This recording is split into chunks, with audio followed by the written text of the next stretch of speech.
आज के टॉपिक है हम लोग की डेटा वैलिडेशन। हम लोग एक्सेल 2016 पढ़ रहे हैं। डेटा वैलिडेशन है क्या? डेटा वैलिडेशन में कुछ चेक्स हैं, कुछ इफ़ की कंडीशन आ रही है। इसमें कंडीशन ये है, फर्स्ट मेरे पास ये एक पेपर है विंडोज़ की। मैं कह रहा हूँ कि यहाँ पे विंडोज़ की पेपर कम से कम नंबर तो वहाँ पे हमारे पास 10 होनी चाहिए। एक स्टूडेंट अगर हार यहाँ पे रेगुलर है तो उसकी अटेंडेंस मार्क्स भी 10 हो सकती है। इट मीन्स मैं कह रहा हूँ कि उसके यहाँ कम से कम मार्क्स 10 होनी चाहिए, मैक्सिमम मार्क्स 100 से ज़्यादा ना हो।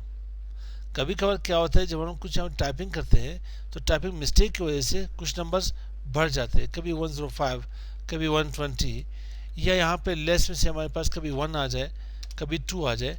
तो मैं चेक देता हूँ कि मैं यहाँ पे जितने भी नंबर्स इंटर कर लूँ इस कॉलम के अंदर, इस विंडोज़ पेपर के यहाँ पे कॉलम के अंदर, तो इट मीन्स 10 से कम ना हो या 100 से ज़्यादा ना हो।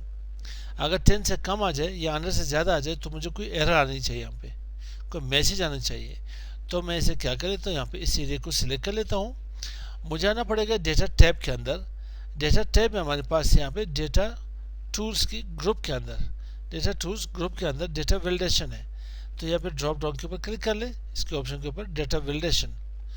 डेटा वैलिडेशन मेरे पास सेटिंग की टैब है।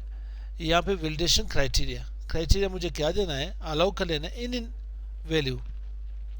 तो मुझे यहाँ पे एनी वैल्यू में से कुछ और भी ऑप्शन मिलेंगे। मैं यहाँ पे ड्रॉप डाउन लिस्ट के ऊपर क्लिक कर लेता हूँ।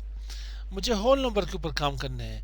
होल नंबर में से यहाँ पे मेरे पास मिनिमम मेरे पास 10 हो। 10 इसलिए दे रहा हूँ 10 क्योंकि उसी स्टूडेंट की अटेंडेंस मार्क्स भी हो सकते हैं, उसके सेशनल मार्क्स भी हो सकते हैं।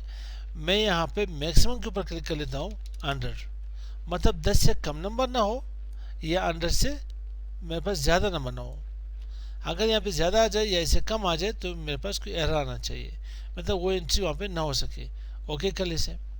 अब मैं कोई नंबर टाइप कर दूँ। किसी स्टूडेंट के मार्क्स हैं यहाँ पे 50, किसी के 66, किसी के 72, तो किसी की गलती से 8 लगे। मैंने 80 करने थे, 8 लगे यहाँ पे, तो मुझे एरर दे रहे हैं यहाँ पे। This value does not match the data validation restrictions defined for the cell.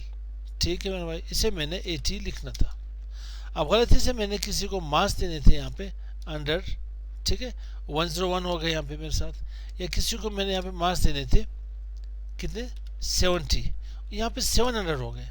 तो जो मैं इसे एंटर कर लेता हूँ मेरे पास एरर आ जाएगी यहाँ पे। ये आप किसी भी पेपर में जाके डेटा वैलिडेशन लगा सकते हो। या आप कोई और चीज़, आपके पास एक कंपनी है आपकी, ठीक है, उसी कंपनी के पास एम्प्लॉय है, तो आपको पता है कि उसी मेरे पास जितनी भी यहाँ पे एम्प्लॉय है उसकी यहाँ पे कम से कम सैलरी हम 10,000 है, ज़्यादा से ज़्यादा यहाँ पे सैलरी मेरे पास जितनी अच्छी से अच्छी एम्प्लॉय है 80,000 से ऊपर की सैलरी नहीं है। बाई मिस्टेक कभी यहाँ पे कोई वैल्यू गलत हो जाए तो मुझे एरर आनी चाहिए। तो आप सेम इसी एरिया को सिलेक्ट कर ले, क्राइटेरिया हम सिलेक्ट करके डेटा वैलिडेशन में आ जाए। डेटा टैब के अंदर डेटा टूल्स ग्रुप में डेटा वैलिडेशन में आ जाए। डेटा वैलिडेशन यहाँ पे सेटिंग टैब में अलाउ, देन होल नंबर कर ले।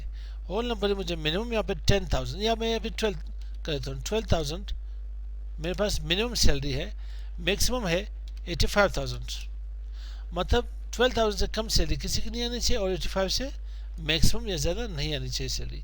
ओके कर ले। किसी की सैलरी में यहाँ पे 15,000 इंटर कर लेता हूँ, किसी के 17,000, किसी के 21,500। गलती से किसी के मेरे पास 8,000 सैलरी मैंने टाइप कर ली, जी मैं इंटर कर देता हूँ, यहाँ पे मेरे पास एरर आ रहा है यहाँ पे। तो मुझे वापस यहाँ पे से ठीक करना पड़ेगा, 80,000 कर लेते हैं इसे।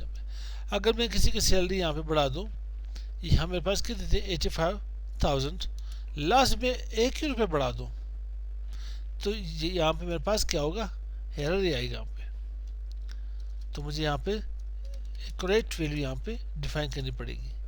ये मेरे पास होल नंबर के 2 टैब्स आ गए। इसके बाद text length, text next video में इंशाल्लाह पढ़ते हैं। अस्सलाम वालेकुम।